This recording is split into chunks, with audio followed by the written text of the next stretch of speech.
Okay, now gravitational unit of force in the SI system of units. Gravitational unit of force is nothing but kilogram force, which is represented by kgf, and in the CGS system its unit is gram force.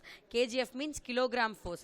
CGS system it is what? Gram force. That is represented by gf, and 1 kgf is equal to 1 kg, and the unit acceleration which is 1 meter s inverse 2. அப்போ acceleration ஓட unit என்ன, SI unit என்ன அப்படின்னு பார்த்தீங்கன்னா 9.8 ms inverse 2. So that we consider finally we can write in a Newton point as 9.8 Newton. If it is 1 gf, it is nothing but 1 g into 980. அப்போ மீட்டரில் இருக்கக்கூடிய entire வெயிட்டேஜை நம்ம என்னவா கன்வெர்ட் பண்ணணும், சென்டிமீட்டராக கன்வெர்ட் பண்ணுறோம். அப்போ 9.8 மீட்டர் என்னவா கன்வெர்ட் ஆகிடுது, இங்கே சென்டிமீட்டராக கன்வெர்ட் ஆகும்போது the value is getting changed into 980 centimeter s inverse 2. So if we write in a Dian system, it can be concluded as 980 Dian. The entire thing is this topic is important 2 mark question, and the value 1 kgf and 1 gf oda values la enna appdin pathina important 1 mark questions. Note it down. And next topic we are going to see about impulse. So far we have seen momentum and all. Now what do you mean by impulse? It's nothing but when a force is acting, as we know that we have two types of force. One is like and another one is like parallel, and another one is unlike parallel. அப்போ இங்கே ஃபோர்ஸையே ரெண்டாக differentiate பண்ணியிருக்கோம். அதாவது இப்போ ஒரு object say for example I can make ஒரு imaginary விஷயம் கொண்டு வரேன். பார்த்தீங்கன்னா இப்போ கிரிக்கெட் பிளேயர் வந்து கிரிக்கெட் விளாண்டுருக்காங்க. பால் வந்து கேட்ச் பண்ணுறதுக்கு பார்த்தீங்கன்னா அவங்க கை என்ன பண்ணுவாங்க, பாலை கேட்ச் பண்ணும்போது கையை வந்து என்ன பண்ணுவாங்கன்னா இப்படி கையை கீழே இறக்குவாங்க. ஸோ அந்த பால் மேலேருந்து வரக்கூடிய பால் வந்து வரும்போது அதனுடைய ஃபோர்ஸ் அதிகமாக இருக்கும். ஆனால் அந்த பாலை எப்படி பிடிப்பாங்கன்னா டக்குன்னு ஃபாஸ்ட்டாக போய் கேட்ச் பண்ண முடியாது. அந்த பால் வர ஆங்கிள் வரைக்குமே போய் வெயிட் பண்ணி வர வரைக்கும் அந்த பாலை ஸ்லோ பண்ணி கொண்டு வருவாங்க. அப்போது ஒரு ஃபோர்ஸ் வந்து லார்ஜர் ஃபோர்ஸ் ஆக்ட் ஆகுது அப்படின்னு சொன்னால் அந்த ஃபோர்ஸை கேரி அவுட் பண்ணக்கூடிய டைமிங் எவ்வளோ எடுத்துக்குது அப்படின்னு பார்த்தீங்கன்னா ஷார்ட் டைம். அப்போ இம்பல்ஸ் அப்படின்னா nothing but when a large force is acting for a very short interval of time, that is called as impulsive force. அப்போ product of force and time is known as impulse. That is represented by what? J. அப்போ impulse is nothing but J is equal to F into T. F is what? அப்போ இங்கே என்ன change ஆகுது, momentum change ஆகுது. அப்போ ஒரு பாடியில் force apply பண்ணோம்னா ஆட்டோமேட்டிக்காக ஃபோர்ஸ் வந்து என்ன ஆகுது, லார்ஜ் ஃபோர்ஸ் ஸ்மால் ஃபோர்ஸ். இப்போ இன்ஸ்டண்ட்டாக ஆக்சிடென்ட் பார்த்தீங்கன்னா ஃபாஸ்ட்டாக 2 வண்டி வருது, மோதிடுது. அப்போது ஃபோர்ஸ் வந்து அந்த இடத்துல என்னவா இருக்கும்னா timing within a short interval of time எல்லாமே நடந்துடும். அப்போது the force is getting change, large force small force. அப்போ லார்ஜ் ஃபோர்ஸ் ஆக்ட் ஆகிறதுக்கு டைம் எடுத்துக்கக்கூடிய டைம் வந்து ரொம்ப கம்மி. அதே ஸ்மால் ஃபோர்ஸ் ஆக்ட் ஆகும்போது அதை எடுத்துக்கக்கூடிய டைம் ரொம்ப அதிகம். அப்போ small force which is acting for a long interval of time is also known as impulsive force. இப்போ இது ரெண்டுத்துலையுமே பார்த்தீங்கன்னா மொமெண்டம் கண்டிப்பாக சேஞ்ச் ஆகுது. அப்போ சேஞ்ச் இன் மொமெண்டம் நம்ம என்னென்னு ரெப்ரசென்ட் பண்ணுறோம், in previous we have seen that del P. அப்போ F is equal to what? del P by time taken. அப்போ del P is equal to, we have to calculate the momentum in such a case. அப்போ momentum நமக்கு வேணும். இங்கே இருக்கக்கூடிய, அதாவது left hand சைடில் இருக்கக்கூடிய ஈக்குவேஷன் எஃபோட வேல்யூ இந்த பக்கம் வரும்போது என்ன ஆகிடும், மல்டிபிள் இங்கே வரும்போது என்ன ஆகிடுது, F into D, isn't it? ஏன்னா டிவைடில் இருக்கக்கூடிய அந்த del P by T நமக்கு வந்து del P வேணும். அதாவது மொமெண்டமோட வேல்யூ கால்குலேட் பண்ணும். அப்போ லெஃப்ட் ஹேண்ட் சைடில் இருக்க ஃபோர்ஸ் என்ன ஆகிடுது நமக்கு இங்கே ரைட் ஹேண்ட் சைடுக்கு வரும்போது மல்டிபிளில் F into D. So next slide. So finally we can say J அப்படிங்கிற வேர்டு என்னன்னு சொன்னோம், impulsive force, and it is equal to change in momentum. So impulse is also equal to the magnitude of change in momentum. So this is also one of the another important point. அப்போ impulse அப்படிங்கிறது எதுக்கு equal சொல்கிறோம், change in momentumக்கு equal. magnitude இங்கே direction we doesn't consider here direction, only magnitude, because speed force எந்த அளவுக்கு act ஆகுது, large ஃபோர்ஸா small ஃபோர்ஸா, அப்போது ரெண்டு ஃபோர்ஸ் மட்டும் தான் கன்சிடர் பண்ணுறோம். அப்போ only magnitude, not direction. It means speed, right? So it is unit of impulse is nothing but kg meter s inverse 1. அப்போ இதை SI சிஸ்டமில் மாற்றணும் அப்படின்னு பார்த்தீங்கன்னா நியூட்டன், kg ms அப்படின்னாவே அது என்னது, நியூட்டன், நமக்கு நியூட்டனோட வேல்யூ. அப்போ Newton second. Next change in momentum can be achieved in 2 ways. அப்போ ரெண்டு விதமாக இதை நம்ம கால்குலேட் பண்ணலாம். என்ன அப்படின்னு சொன்னால், ஆஸ் ஐ டோல்ட் யூ, ரெண்டு ஃபோர்ஸ், ஒன்று லார்ஜ் ஃபோர்ஸ், இன்னொன்று ஸ்மால் ஃபோர்ஸ். அப்போ லார்ஜ் ஃபோர்ஸ் ஆக்ட் ஆகும்போது அதை எடுத்துக்கக்கூடிய டைம் ரொம்ப கம்மி. அப்போ இப்போ இந்த சென்டென்ஸில் நம்ம மேக் பண்ணோம்னா, large force which is acting for a very short interval of time, it means short period of time, and when a small force is acting, it takes long period of time. So this is our two important ways that will be achieved by changes in momentum. This is also comes under 2 mark question, very important 2 mark question. And to explain more about this, we have few examples. So what do you mean, what is in example we can go, we are going to see about the first example. See, in automobiles you can see the automobiles are fitted with springs and shock absorbers to reduce jerks while moving on uneven roads. ஒன்றும் இல்லைப்போ நம்ம vehicles எல்லாமே பார்த்தீங்கன்னா இப்போ மேலே அந்த வேகத்தடன்னு சொல்லுவாங்க. அப்போ அதை கடக்கும் போது ஆட்டோமேட்டிக்காக அந்த டியூ டு ஆசலரேஷன், அந்த ஃபோர்ஸ்னால ஆசலரேஷன் அப்படின் போது என்டையர் வெஹிக்கல் ப்ளஸ் அந்த வெஹிக்கலில் இருக்கக்கூடிய பர்சன் நம்ம எல்லாத்துக்குமே என்ன ஆகும், ஒரு விதமான ஜர்க்கோ இல்லை ஃபோர்ஸோ இதாகும், ஃபோர்ஸோ ஷாக் அப்சர்வ்ஸ் வரும். அதை ரெடியூஸ் பண்ணுறதுக்காக நம்ம என்ன பண்ணியிருக்கோம்னா ஸ்க்ரூஸ் ஃபிட் பண்ணியிருக்கோம், ரைட்டா? அப்போ இந்த ஸ்க்ரூஸ் தான் நமக்கு என்ன ப்ரொடியூஸ் ஆகுது, லார்ஜ் ஃபோர்ஸ். அப்போ அந்த வேகத்தடை மேலே ஏறும்போது ஃபோர்ஸ் நமக்கு என்ன ஆகும், நல்லா வேகமாக வந்துட்டு இருக்கோம் வண்டி, ஃபோர்ஸ் இன்பிட்வீனில் கொஞ்சம் ரெடியூஸ் ஆகும். அப்போ அந்த ஃபோர்ஸ் என்டையராக ரெடியூஸ் ஆகும்போது ஒரு சில வெஹிக்கல் ரொம்ப ஃபாஸ்ட்டாக வருது, அதனால் நமக்கு என்ன ஆகணும், ஆட்டோமேட்டிக்காக ஆக்சிடென்ட்ஸோ இல்லை என்டையர் வண்டி வந்து மூவ் ஆகும், ஃபாஸ்ட்டாக மூவ் ஆகும். அந்த இதை கரெக்டாக பேலன்ஸ் பண்ணுறதுக்காக தான். அப்போ அன்பேலன்ஸ்டு ஃபோர்ஸை இன்ஸ்டண்ட்டாக ஒரு பர்டிகுலர் பாயிண்டில் பேலன்ஸ் பண்ணுறதுக்காக நம்ம என்ன யூஸ் பண்ணியிருக்கோம், வெஹிக்கல்ஸில் என்ன ஃபிட் பண்ணியிருக்காங்கன்னா ஸ்ப்ரிங்ஸ் ஃபிட் பண்ணியிருக்காங்க. எதுக்கு, to reduce shock absorbers or jerks, right? So இதே as I told you another ஒரு எக்ஸாம்பிள் சொன்னேன் இல்லையா, ஃபீல்டு கிரிக்கெட்டில் ஃபீல்டர் என்ன பண்ணுவாங்க, he pulls back his hand while catching the ball that experience a small force for long interval of time to catch the ball, which is resulting in a lesser impulse on his hands. So these are the examples of impulse. Now we are going to learn about Newton's third law of motion. So still now the topics, subtopics as well, everything we have studied about Newton's first law and second law. Now we are going to learn about Newton's third law of motion. அப்போ laws of motionல பேசிக்காக என்னென்னு பார்த்தோம், 2 லா முடிச்சாச்சு. இப்போ அடுத்தது என்ன, Newton's third லா. So maximum Newton's first லா கூட உங்களுக்கு அதிகம் தெரியாமல் இருக்கலாம், பட் நியூட்டன்ஸ் தேர்ட் லா அப்படிங்கிறது கண்டிப்பாக தெரிஞ்சிருக்கும். ஏன்னா for every action there is an equal and opposite reaction. ஒரு பாலை தூக்கி போடுறோம், அந்த பாலுக்கு வந்து எலாஸ்டிசிட்டி இருந்துச்சு அப்படின்னு சொன்னால் அது என்ன ஆகும், திரும்ப பவுன்ஸ் பேக் ஆகும். அதே பிளாஸ்டிக்கில் அது தன்மை இல்லை, ஏன்னா பிளாஸ்டிசிட்டியில் அந்த அதாவது ஏன்னா பிளாஸ்டிக் அப்படின் போது அதில் என்ன இருக்காது, எலாஸ்டிக் தன்மை இருக்காது. அப்போ அது என்ன ஆகாது, நமக்கு அந்த பிளாஸ்டிக் பால் பவுன்ஸ் பேக் ஆகாது. So for every action there is equal and opposite reaction. அப்போ இது ரெண்டுமே they always act on 2 different bodies. So to represent this we have an equation that is FB is equal to minus FA. அப்போ எல்லா ஒரு ஆக்ஷனுக்குமே ஈக்குவலாக சரிசமமான opposite reaction அப்படின் போது, opposite அப்படிங்கிற வேர்டு வந்துட்டாவே நான் என்னன்னு சொல்லியிருக்கோம், சைன் நம்ம என்ன யூஸ் பண்ணணும், நாட் ப்ளஸ் என்ன யூஸ் பண்ணும், மைனஸ். அப்போ ஆப்போசிட் அப்படிங்கிற வேர்டை ரெப்ரசென்ட் பண்ணக்கூடியது இங்கே சயின்ஸில் என்ன, மைனஸ். அப்போ எஃப்பி ரெண்டு இண்டிவிஜுவல் பாடி எடுத்துக்கிறோம், ஒன்று force which is acting on A, another one which is acting on B. அப்போ F B is equal to minus F A. இது இன்னும் என்ன, இந்த ஃபார்முலாவை இன்னும் வேறு மாதிரி கூட ரெப்ரசென்ட் பண்ணலாம். Instead of A and B we can use 1-2 or A1 A2 or 1-2 2-1. அந்த ஃபோர்ஸ் அந்த இண்டிவிஜுவல் அப்படிங்கிற ஏ பிக்கு பதிலாக நம்ம என்ன வேர்ட்ஸ் வேணால் இல்லை நம்பர்ஸ் கூட ரெப்ரசென்ட் பண்ணிக்கலாம். That is not a thing. The thing is minus. ஒரு ஃபோர்ஸ் வந்து பாசிட்டிவில் இருக்கும்போது இன்னொரு ஃபோர்ஸ் என்னவாக இருக்கும், ஆப்போசிட் அப்படின் போது மைனஸ் நெகட்டிவில் இருக்கும். So okay, to explain this more we have what examples.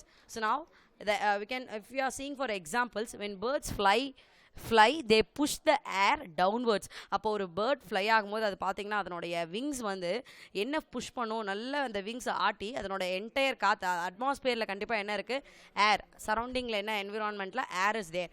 So it push downs the air with their wings. That அது ஏரை புஷ் பண்ணுற பாட்டை என்னன்னு சொல்கிறோம், ஆக்ஷன். அப்போ அந்த ஆக்ஷன் கொடுக்கும்போது அதனோட அந்த பேர்டோட பாடி என்ன ஆகும், முன்னாடி போகும், ரைட்டா? அப்போது அந்த ஆக்ஷன் நடந்து பாடி என்ன ஆகும்னா முன்னாடி ஃபார்வர்ட் மூவ் ஆகுது இல்லையா, and the air pushes the bird upwards. So that we say as what, reaction. And next thing, when a person இதே பார்த்தீங்கன்னா இன்னொரு ஈஸி எக்ஸாம்பிள் பார்க்கலாம் பாருங்கள். இப்போ பர்சன் வந்து ஸ்விம் பண்ணுறாங்க. ஸ்விம்மர்ஸ்லாம் பார்த்துருப்பீங்க. நம்ம ஸ்விம் பண்ணும்போது என்ன பண்ணுவோம்னா முன்னாடி ஹேண்டை நம்ம மூவ் பண்ணுவோம், ப்ளஸ் பின்னாடி என்ன பண்ணுவோம், ஃபார்வர்ட் டு மூவ் ஃபார்வர்ட். நம்ம வாட்டர் பாடியில் ஃபார்வர்ட் மூவ் ஆகிறதுக்காக ஃப்ரண்ட்டில் ஹேண்டை நம்ம யூஸ் பண்ணுவோம், ப்ளஸ் பின்னாடி நம்மளோட லெக்கை என்ன பண்ணுவோம்னா தண்ணியை உதச்சிட்டு போவோம், ரைட்டா? அப்போ when a person swims he pushes the water using the hands backward. தண்ணியை கீழே தள்ளுவோம், அது வந்து ஆக்ஷன். அந்த water pushes swimmer in the forward direction, நம்ம முன்னாடி போகிறோம் இல்லையா, அது வந்து reaction. So now Newtons to represent this wordings, we have saw the examples. இங்க பாருங்க same similar I have given pictures. இப்போ பலூன்ல ஏர் கொஞ்சம் ஃபில் ஆயிடுச்சு, ரைட்? அப்போ இந்த பலூன்ல ஏர் ஃபில் ஆனதை நீங்க ரிமூவ் பண்ணிட்டீங்க, டைப் பண்ண பலூனை ரிமூவ் பண்ணிட்டீங்க. கீழே என்ன ஆகும்னா அந்த பலூன் ஓப்பன் ஆகிருக்கக்கூடிய இடத்துல ஏர் வெளியே வருது. அப்போ அந்த ஏர் புஷ் ஆகுது இல்லையா, அந்த air which is rushes down, that is action. அப்போ அந்த ஏர் கீழே வரும்போது ஆட்டோமேட்டிக்காக பலூன் என்ன ஆகும்னா எவ்வளோ ஏர் கம்ப்ரஸ் ஆகிருக்கும் அந்த ஏர் வெளியே வர வரைக்கும் பலூன் வந்து எந்த ஒரு இதுவும் இல்லாமல் அதுவே கொஞ்சம் மூவ் ஆகும், ஒரு பர்டிகுலர் டிஸ்டன்ஸ்க்கு மூவ் ஆகும். அப்போ அது என்ன அப்படின்னு பார்த்தீங்கன்னா reaction, right? And here also rocket propulsion எந்தெந்த இடத்துல இந்த நியூட்டன்ஸ் லா வந்து கேரிட் அவுட் ஆகுது அப்படின்னு பார்த்தீங்கன்னா ராக்கெட் ப்ரொபல்ஷன், இந்த பலூன் இந்த கொடுத்துருக்கக்கூடிய பிக்சர்ஸில் இருக்கிறது பாருங்கள், ராக்கெட் ப்ரொபல்ஷன். இது வந்து பார்த்தீங்கன்னா ராக்கெட் ப்ரொபல்ஷன். இந்த நெக்ஸ்ட் டாபிக் இதில் அடுத்து வரக்கூடிய டாப்பிக்லேயுமே அது இருக்குது.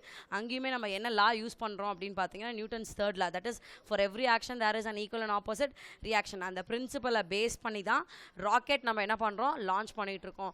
அதே மாதிரி துப்பாக்கி நம்ம கன் ஷூட் பண்ணுறோம் இல்லையா, அதுவுமே பார்த்தீங்கன்னா நமக்கு Newton's third law of motion தான். அப்போ கன் ஷூட் பண்ணும்போது உள்ளே இருக்கக்கூடிய காயில் ரீகல் இதெல்லாம் வந்து இந்த என்டையர் டாப்பிக்குமே இன்னும் நீங்கள் ரொம்ப டீட்டெயிலாக 11th படிப்பீங்க. ஹையர் கிளாஸஸில் you'll be going to study, but here I have given you have picture session to know clearance, to get a clearance of third law of motion.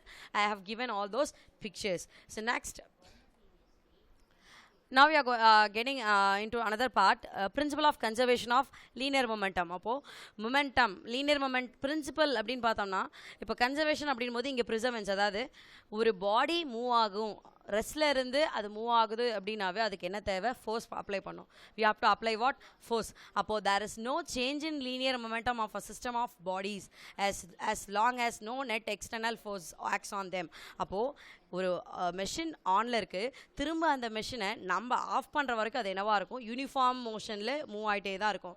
அப்போது இங்கே மொமெண்டம் வந்து சேஞ்ச் ஆகுது இல்லை சேஞ்ச் ஆகலை அப்படின்னாவே அந்த ஏன் அது சேஞ்ச் ஆகலை அப்படின்னு பார்த்தீங்கன்னா அந்த இடத்துல எந்த ஒரு நெட் ஃபோர்ஸுமே என்ன ஆயிருக்காது, ஆக்ட் ஆயிருக்காது. That is what the reason. So based on this we have proved this with an equations. We have taken two bodies which is A and B having masses m1 m2 which move with the initial velocity u1 and u2 in a straight line. Now let the velocity of the first body be higher than that of the second body. It means first body compare பண்ணும்போது second body ஓட velocity என்னவா இருக்கும்னு சொல்றாங்க, higher. As I told you, இது நம்ம இன்னொரு Newton second லாலே பார்த்தோம். Initial momentum compare பண்ணும்போது ஃபைனல் மொமெண்டம் எப்பயுமே என்னவா இருக்கும், அதிகமாக தான் இருக்கும். ஏன்னா இனிஷியல் அப்படின் போது ரெஸ்ட் பொசிஷன்லேருந்து அப்போ தான் அதை ஸ்டார்ட் பண்ணியிருப்போம். அப்போ ரெஸ்ட் பொசிஷன் அப்படின்னாவே அதனோட வேல்யூ நமக்கு என்னவா இருக்கும், 0. அப்போது இனிஷியல் u1 என்ன 0. அப்போ ஹையர் எது கம்பேர் பண்ணும்போது u1 u2 கம்பேர் பண்ணோம்னா எது அதிகமாக இருக்குது, u2 தான் அதிகம், ரைட்? அப்போ during an interval of time t they tend to have a what, collision அப்படின் போது இப்போ பில்லியட் பால்ஸ் இதுக்கெலாம் நல்ல எக்ஸாம்பிள் பார்த்தீங்கன்னா பில்லியட் பால்ஸ் எல்லாம் எடுத்துட்டிங்கன்னா அதெல்லாம் கேம். பில்லியட் பால்ஸ் அப்படிங்கிறது கேம். ஒரு அப்புறம் கேரம்ஸ்லாம் எடுத்துட்டிங்கன்னா காயின்ஸ் நம்ம அடிப்போம், ஒரு காயினோட இன்னொரு காயின் மோதும், அந்த மோதர் தான் ஒரு காயினோட இன்னொரு காயின் டச் ஆகுது இல்லையா, அதுதான் என்னன்னு சொல்கிறோம், collision. Here collision means nothing but you don't go with collision means what is a long process. ஒன்னோட ஒன்று மோதுறது அப்படின்னாவே என்ன, சேரும்போது அது ஏற்படக்கூடிய விசை. அப்போ என்ன ஆகும்னா, இப்போ நாம் நார்மலாக போயிட்டுருக்கோம், நம்ம பக்கத்தில் ஒருத்தவங்க வந்துட்டு இருக்காங்க, அவங்க கவனிக்காமல் இடிச்சிடுறோம், அப்போ நமக்கு என்ன ஆகும், ஒரு பெயின் வருது இல்லையா. இந்த இடத்துலையும் அப்படி தான். அப்போ ரெண்டு ஆப்ஜெக்ட் வந்து அது ஒரு இண்டிவிஜுவல் ஃபோர்ஸோட கேரி அவுட் ஆகி வந்துட்டுருக்கு. அப்போது அது நடுவில் அதனோட பாத்தில் வேறு வழியில் போயிடுச்சுன்னா பிரச்சனை இல்லை. அப்போ அது ரெண்டும் மோது அது வேறு ஒரு ஊந்துதலை வேறு ஒரு ஃபோர்ஸை க்ரியேட் பண்ணக்கூடியது, ரைட்டா? ஸோ அதுதான் நமக்கு என்ன, கொல்யூஷன். அப்போது கொல்யூஷன் நடந்துட்டு என்ன ஆகுனா திரும்ப அதனோட பாட்டுக்கு வேறு பாட்டுக்கு பிரிஞ்சு போயிடும். அப்போது force on body B due to A is nothing but FB is equal to m2 v2 minus u2 by t, ரைட்டா? அப்போ force on body A due to B, அப்போ A on B, B on A. In such a case FB is equal to m1 v1 minus uv by t. அதாவது u அப்படிங்கிறது initial velocity, v அப்படிங்கிறது final velocity, ரைட்டா? அப்போ by Newton's third law of motion action force is equal to what? Reaction force. அப்போ FB is equal to minus FA is equal to minus FB. So FA and FB இண்டிவிஜுவலாக நமக்கு equation இருக்குது, deduce பண்ணுறோம். அப்போ இதில் பார்த்தீங்கன்னா M1 இருக்கு இல்லையா, அதை உள்ள மல்டிபிள் பண்ண போகிறோம். அப்போ M1 மல்டிபிள் பண்ணோன்னா M1 V1 minus M2 M1 U1 is equal to இங்கே இந்த மைனஸ் M2வையும் இல்லை என்ன பண்ண போகிறோம்? மல்டிபிள் பண்ண போகிறோம்.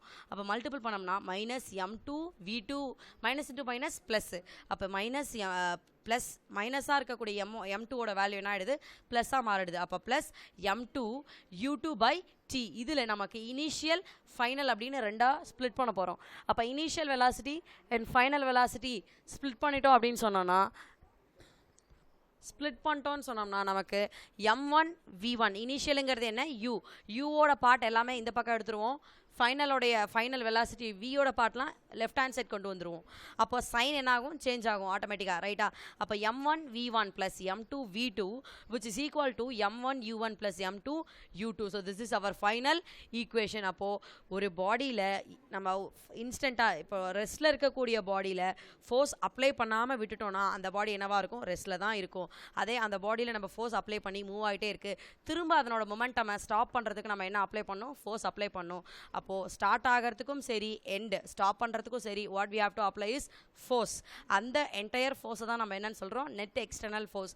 அதை அப்ளை பண்ணலனா அந்த இடத்துல என்ன ஆகாது? எந்த ஒரு சேஞ்சஸும் நடக்காது. So this is what proved by the experiment and this is clearly given with a picture before collision, during collision and after collision. அப்போது பிஃபோர் கொல்யூஷனாக அது மோதுறது ரெண்டுமே கொலைட் ஆகிறதுக்கு முன்னாடி அது அதனோட வழியில் போயிட்டுருக்கு. இப்போ கொல்யூஷன் நடந்துருச்சு, அப்போ இடிச்சிட்டு திரும்ப அதனோட பொசிஷன் என்ன ஆகும்னா சேஞ்ச் ஆகும், வேறு இடத்துல சேஞ்ச் ஆகும். அப்போது கொல்யூஷன் நடக்கும்போது ஒன்றும் இல்லை, அந்த பாடியினுடைய டிஸ்பிளேஸ்மெண்ட் பொசிஷன் மட்டும்தான் டிஸ்பிளேஸ் ஆகுதே தவிர அதனோட வெயிட்டேஜோ வேறு எந்த ஒரு சேஞ்சஸுமே என்ன ஆகாது? ஹேப்பன் ஆகாது. I hope you clearly understand about this topic is entirely very important topic. Why? Because it will be comes under important 5 mark question. 5 mark and 7 markல ஆப்ஷனலாக இந்த கொஸ்டின் அடிக்கடி கேட்டுகிட்டே இருப்பாங்க. ரொம்ப இம்பார்ட்டன்ட் கொஸ்டின்.